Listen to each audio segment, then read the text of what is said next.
Hello and welcome to Members on the Mic with the Troy Chamber of Commerce, where we connect with Troy Chamber members as they give us a glimpse into their company and share some of the business lessons they've learned along the way.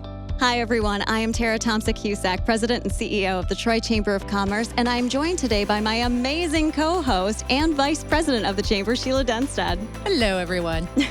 First and foremost, I would like to take a moment to thank our presenting sponsor, Trion Solutions. Make sure you stay tuned for the commercial break where you can rely on Trion. Okay, so I am really excited about today's show because we're actually going to be chatting with someone who is not only a Troy Chamber board member, but also someone who works at Trion Solutions, our presenting sponsor of this podcast. Sheila, why don't you have the luxury of introducing our amazing guest today? Well, I'm actually very excited to do this. Bear with me, he has a wonderful background, and I want to make sure we get it all read. So Craig Vanderburg, Chief Operating Officer with Trion Solutions here in Troy. Craig is among the nation's most experienced professionals in the HR administration industry and is used frequently by local and national media as an expert resource on issues such as workplace policies, compliance issues, health and workers' compensation insurance, and challenges faced by small to mid-sized businesses. He was a former president and CEO of two HR administration companies. He was formerly a managing partner of Affinity Group, to one too many L's, an M&A and investment banking firm who was assisting service and growth companies on issues including private equity, senior and sub-debt, and mezzanine and hedge fund financing. Oh, my goodness. I gave you all the fun ones to say. You sure did. But here's another fun part about him. He has a Bachelor of Finance degree from Wayne State University in Detroit and was an active member of the Young Presidents Organization. He serves on the board of directors of the Troy Chamber of Commerce. Woo-hoo! He is a popular public speaker, a resource to news media, a variety of businesses, and a resource to the Troy Chamber. Absolutely. Now you guys actually, hearing all those things, now you understand why I'm so excited to meet with Craig. So Craig, thank you so much for joining us today. Well, thank you both. I appreciate it. Sheila, thank you, because I won't hear anything that nice during the holidays. I can tell you that right now. So Craig, we hear all about the struggles businesses have to grow. What do you think is the most important first step a company should take to succeed? Yeah, I love that question. And you can ask it at different facets. Yeah. I think a lot of people ask it too far down the road. What's the first step I should have took? That's scary in Right? itself. Yeah, you see that a lot. But certainly the first step you need to take, any business, vision of a business, in the working process of a business plan, you need to have a plan, right? And you need to have a plan, and that plan has to be at least 5 years in nature, because 5 years goes by in a blink of an eye. It truly does. Maybe not a COVID year. Not a COVID That's year. 5 years in 1 year. So 5 regular years is like 3.5 COVID years. Agreed. But it does. It goes by extremely fast. In lots of the things that I think lots of entrepreneurial people do before they start a business is they don't realize what their timelines look like. So we grabbed a client, we're putting a business plan around it, we're adding staff and resources, but there's lots of pieces that go into a business, right? So all of a sudden this client comes to you and says to you on your 6th month of doing business, I'm going to triple my size. Can you support me? Sure, I can. I hadn't thought about how am I going to finance that? Who's my banking partner? Do you have the staffing? Do I have the resources, whether it's human capital, technology capital, things of that nature. So you got to kind of have that 5-year plan, and you got to have your plan layout. What do I do when I go from $1 to $1 million to $5 million to $20 million?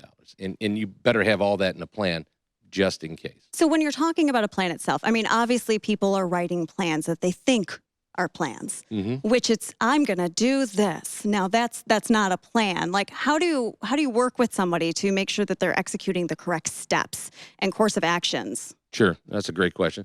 So a lot of people think they have a plan, and what they really have is kind of an executive summary. Yes, right? exactly. It's 5 pages. And it's sexy as heck, and it's going to be. We're started here, and they always win. At the end, the result's always the win. I've looked at, especially when I was doing M&A stuff, I've looked at so many business plans where it was 0 to 5 years. We're going to be at $100 million in revenue in 5 years, and you looked all the way through it, and you said, I love the concept and the vision, but you forgot so many pieces, or maybe you just didn't give it to me. Yeah. Can I see the rest of it? And the rest of it is, well, if I get through the first 6 months, the rest of it will be easy, right? So, and that never happened. So, No. yeah. So the plan's got to include, you got to have a very strong financial component to the plan, a very strong personnel and management component to the plan, how you're going to find these people that know your industry, right? And I think that's what people are dealing with in America right now, and just in general, is we're all having trouble with labor. But when I'm starting a business and I've got to go from zero, maybe rapid growth in 5 years, where are these people coming from? Yeah. Right? Not just the implementation level people. Where am I finding mid-level managers? Where am I finding senior level folks? So it's got to be part of the plan. Recruiting, finance, capital investment, it all has to be there. And then the worst case scenario is you also have in the plan is, okay, so at the end of 1 year, this is where we're going to be at. What happens if we're only halfway there? What happens? At the end of 3 years, we're 3 times that size. What happens if we're only 1.5 times that size? So the contingency aspect of the business plan has to be there as well.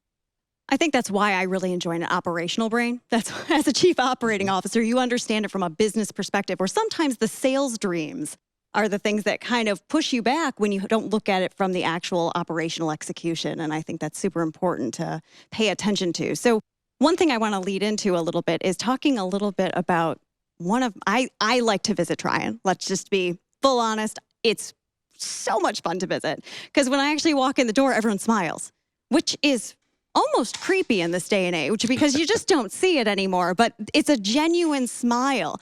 There's the Halloween party. I literally felt like I was walking through the Wizard of Oz. It was absolutely magical, but we talk a lot about keeping employees. As you said, employees are super important. How do you do that? How do you make such a positive environment for your workforce? That's one of our favorite, that's one of our favorite questions. Although when you do it's because you're good at it. That's why it's a question. And I appreciate that. When you do visit, by the way, personally, everybody does smile a little bit more because you're just so fun and bubbly. And they know when you walk around, there's going to be some laughter going on. But it's maybe the biggest component of Trion Solutions success, in my mind, is our culture. And we've developed that from day one. And it's, we're in a space in the HR outsourcing space, PEO space. We're in a space where the only major assets that we really, really have, I can't put them on a balance sheet. That's our people. Yeah. I mean, they are the most important assets. So how do you invest in those assets? Not maintenance, not repairs and things. It's the culture. So we constantly, whatever we do, and it starts with, and we did this a long time ago, it starts with a clear vision of what we want to do as a business for our clients, kind of what our purpose is for them, and then what are our values. And then we just try to practice those every day when we make any decision. So, we make a decision. We've got some great charity partners. Mm-hmm. So, for example, and there's amazing, any charity in America is an amazing charity. But when we make decisions to partner with charities, for example, we try to make a decision on how will our entire organization feel about supporting that charity. Because I've supported charities that I know they wouldn't. Yeah. And my partners have and things of that nature. But even something like supporting a charity, we partner up with charities where we know everybody will want to support a charity. When we pick products and services to offer our clients and then our internal client ourselves, we say, how will that react based on our kind of corporate culture to everybody in the organization? And then we're constantly going out and saying, and we measure ourselves every year. We participate in about every contest there is every year, right? And we're pretty proud of it. But for almost 10 years in a row now, we've been, one of the best and brightest companies in the country to work for, one of Crane's coolest places to work for, the Detroit News best business locations to work for. And we do that by measuring ourselves every year. And then we actually sit down with the results of our, of the compilation of the results of everybody's input. So do you do employee surveys? We do. Yeah, we do a ton. And we sit down and say, well, and we benchmark ourselves and we say, well, this is trending good. I like that. But why do we think that these 3 areas are below the average of the 1,000 businesses that were in the voting? and then we'll do a sub, kind of a sub polling of our employees to say, where can we do better there, right? So, because every time we reinvest in that kind of an exercise, the outcome seems to be, to your original point, the smiles get better. Mm-hmm. People come back to work and say, I love working here. One of the things we went through the pandemic, we're in a business where it's tough to get everybody to work remotely. Yeah. Right? So, we move over $1 billion in payroll every year. So there's a lot of moving parts, a lot of huge internal controls and things of this nature. So we got back earlier than a lot of businesses did in the office, as you will. And one of the things that was really cool from a culture perspective was within maybe a month of everybody getting back in the office was, I'm so glad you guys brought us back because I hated being at home with my family. And I love being here in the office. And so there was a little bit of a joke demeanor to that, but at the same time, it was our people just love being in the office. They love their workstation. They love the additional things we do as an organization for them.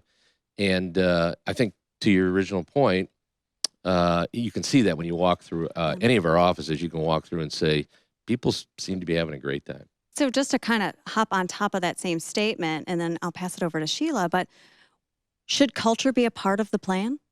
Should you, when you're building your plan, should you be incorporating culture in the beginning stages? Great question. Absolutely. In that, from my perspective as a CEO of our company, in our plan, where that starts at, culture is kind of at the bottom. It's driven out of that vision, value, and purpose. And if you got that all well defined, and if you're practicing and living it, then the culture kind of just creates itself, right? So, if you're not practicing your values, you can come in and say, listen, we're going to give you 87 weeks of PTO off this year, and people are still not going to like you as an employer. Yeah. They're just not going to do it, right? So you've got to, that culture's got to support those values every single day. So bribing doesn't work.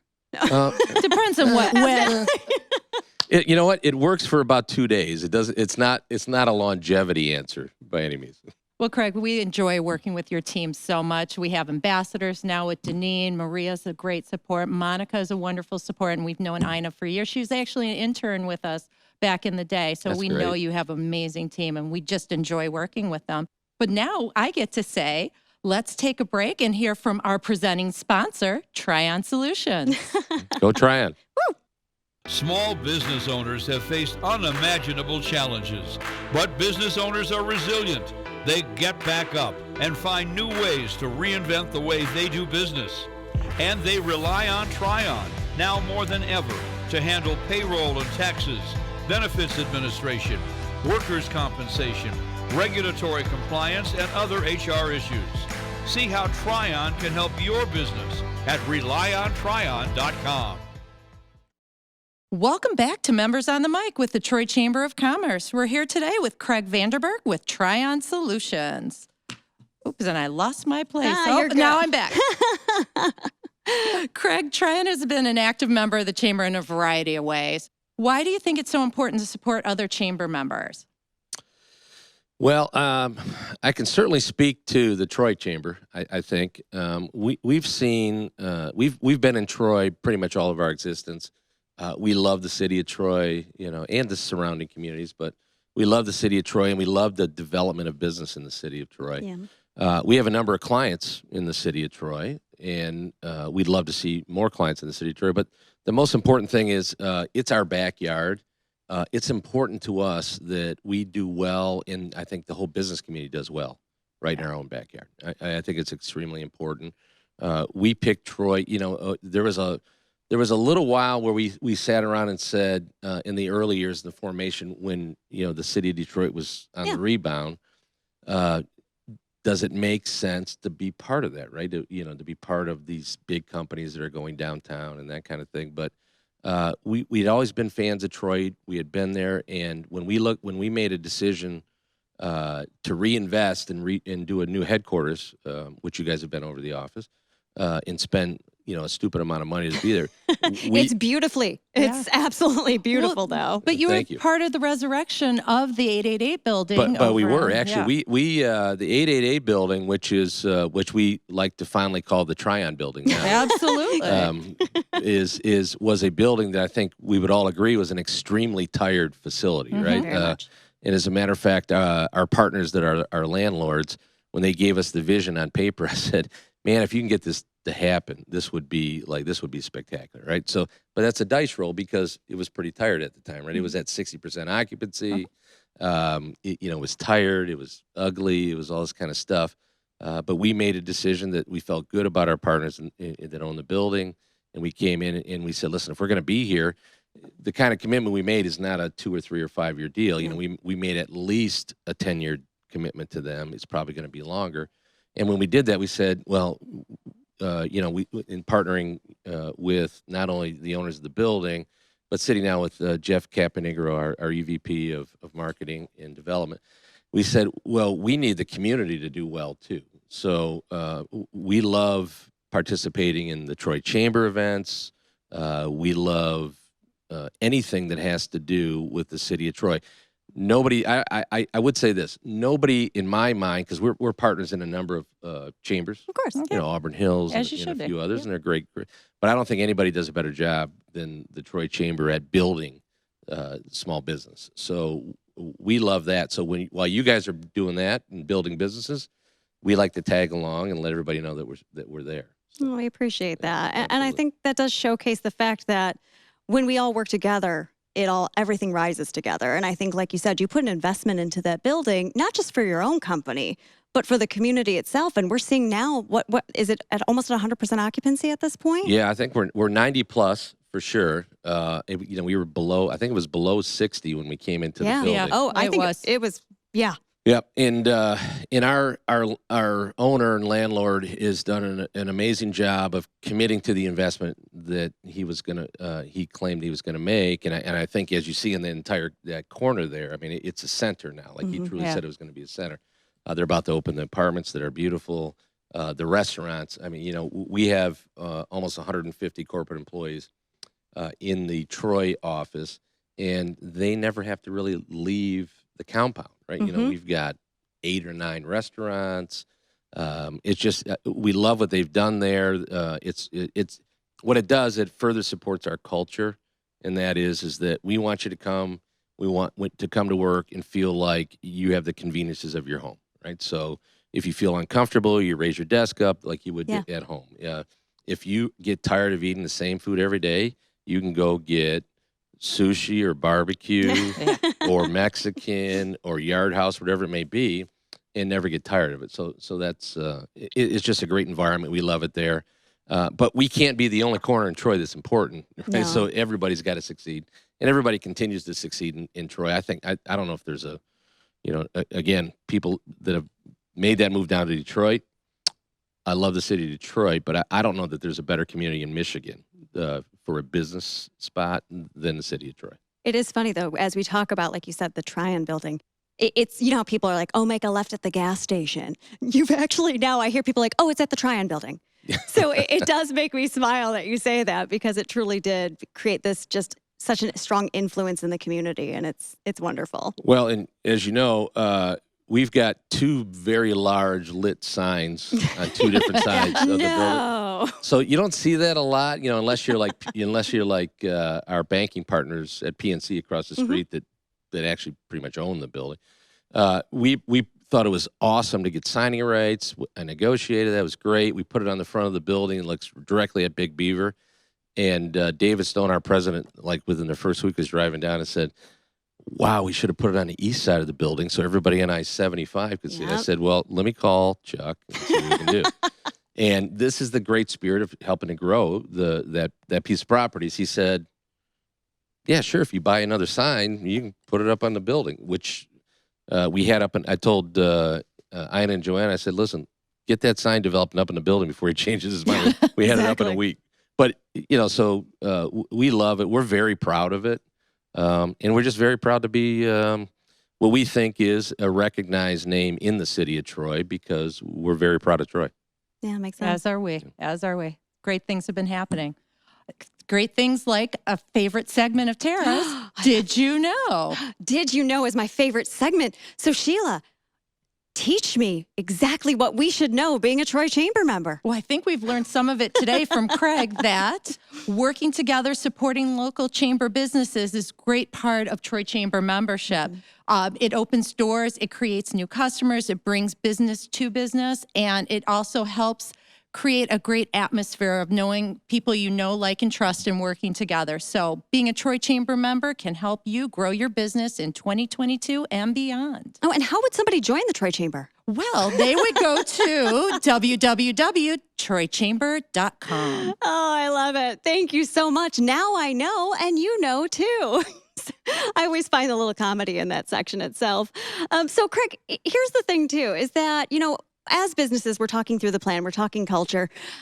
So businesses, they're taking new risks. They are making some mistakes and even stepping into some failures. What's your philosophy around that in general? I know that sounds like a very vague question, but we all know mistakes lead to something. So why don't you talk to me a little bit about that? Absolutely. And it kind of starts with the business plan. I think you try to, put some what ifs. What if this doesn't work? Especially on projections in a business plan, right? These are projections, and then you say, well, "This is our worst case, though." That's your backup. But I think at the end of the day, regardless of the industry you're in, everybody can do the same thing. The question is, are you bold enough to make some decisions to make you a little bit different? Yeah. But you have to plan for those, right? So when you say, hey, listen, everybody else is doing X, we feel good about doing Y, but you have to say, all right, before we execute on Y, what happens if Y fails? How far will it take us back from X? Mm-hmm. And so we make every decision that way is a little bit of expect failure, because your worst case scenario can't be we bet the farm and we went to Z and we had no backup. So we expect failure on any decision and say, what is going to be our worst case outcome here? And then how do we recover from that? But if we're successful on what we thought we were doing when we went to execute, then we'll move from X to Y and we'll have a good outcome. And I think that differentiates, whether you're in the service business like us, or if you're in retail, you're in the restaurant business. We got Canteros right in front of us. Yeah. I think is maybe, and I always say this all the time, not to sound wrong, it's kind of an oxymoron. It's the most amazing, expensive Mexican food that I've ever had. So, because you're used to Taco Bell or you're used to something else, you go to Canteros and the food is amazing. The service is really, really good. Mm-hmm. Everything about it, the margaritas are spectacular. The menu is spectacular. But I don't think, you could have said, listen, this is the expectation of Mexican food.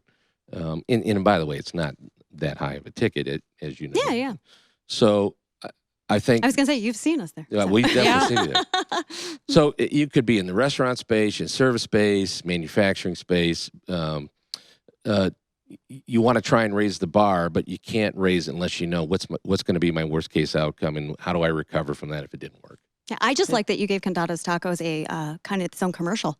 So that was well done. Yeah, which is also a Troy Chamber member at that. Indeed. And now I can't let go of their queso dip with the chorizo. Delicious. Well, you brought this up a couple of times now, growth for a company. And when we think about growth, innovation comes to mind. How does Trion innovate, and why is it important for a business to look at that? That's one of my favorites, right? So and this goes back to culture to an extent. You have to decide in your culture, what are you going to be? Are you going to be a company that's comfortable with just sustaining? Are you going to be a kind of a sales-driven organization? Mm-hmm. You're going to be value-driven. What are you going to be? So we've always had this, and we just have a lot of high energy at the company. No. It probably comes from our membership in the Troy Chamber. Yeah. But we've always had this growth culture where people get excited about growth, and that's what we like to do. So we like to get excited about that, and we like to keep the foot on the pedal to do that. But it's got to start with the culture first, right? Because you can wear people out, you can grind people down if that doesn't become part of the culture. And what we see on a regular basis, and we have over the last 10 years, we have an average compounded growth rate of over 30% every single year. Wow. That's which amazing. which is great, except for 2020. Well, we don't talk like about everybody else, 2020. right? Yeah. Yeah. But at the end of the day, that grinds into the culture. We try to backfill and support the organization, from a resource standpoint to handle that, because you don't want to wind your people down. But the biggest differentiator in being able to grow like that is investing in technology and trying to kind of make yourself better all the time, right? So everybody's using the same widget. You can't grow at 30%. All you can do is throw a lot more salespeople on the streets and that type of thing. You need to be able to leverage technology. You got to innovate, right? You got to change. For example, for us this year, we had a couple of departments that we integrated that are extremely important about the front end of becoming a Trion client. Yeah. And they've been the same for 8 years. This year, we changed it all up. We integrated them. We restructured some things. And the outcome is that all of our internal team, especially our sales organization and our clients, have never had a better experience and outcome than what they're doing now as a new client. And that's driven out of just constant innovation, right? We got to say, hey, it works and it fits in the box, but I don't know if the box works anymore. Well, we got to evolve. It's working smarter, not harder all the time. And it's looking at it, and I like the fact that you said it from this perspective. You're looking at it from the employee perspective, the culture, making sure your employees are bought into this as well, but it's then helping your customers at the same time. So, I mean, we've worked with your products, and obviously you guys are actually our HR provider. So thank you for that. Thank you for Monica. We needed some work for COVID years. I'll give it that. But what I will say is everything was simplified. It was so simple. And I think taking that time with Sheila, she's working within the HR capacity of our company, that when we look at it, it really helped us run as a business, because it took that time away that we had to kind of reinvent the wheel all the time. Instead, we could concentrate on what we needed to focus on, which was helping our businesses. So I'm grateful for that itself. So it's nice to hear that you are looking at it from both sides on that. Absolutely. And you summarize kind of, our pitch a lot of times is our goal is to let our clients focus on what they do best. Right? And unfortunately, with your growth, any business, that entails, whether it's right or wrong, the need to add more human capital. We don't have one client that makes any money out of being an employer, though. We're the only kind of business that does that. So, our technology companies and law firms and medical facilities and staffing companies, none of them get productive or make money off of additional employees and additional workers' comp and management of healthcare and unemployment claims. And what do I do about renewing my plans? What do I do with my retirement plan?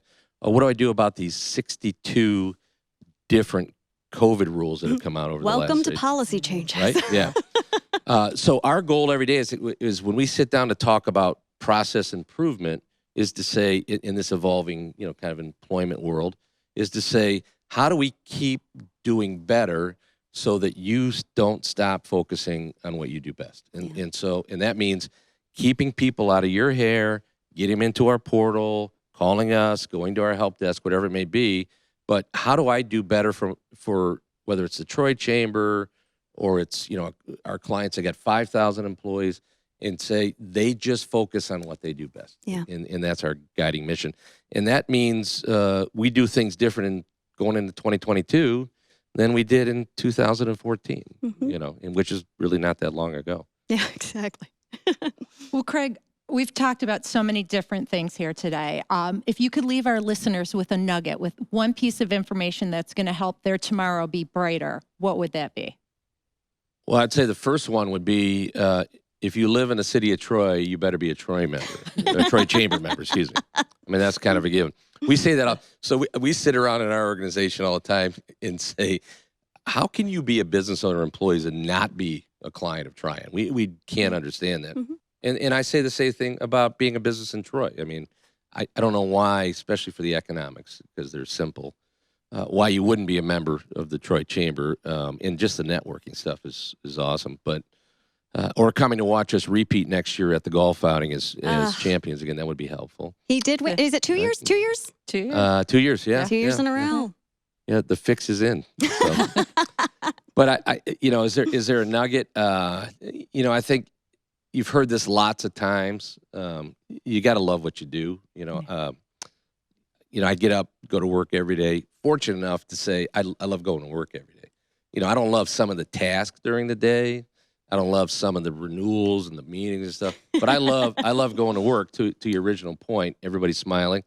So you got to do that. If you ever hit that wall where you spend like a month saying I dread going to work every day, it's tough if you're the owner. That changes things.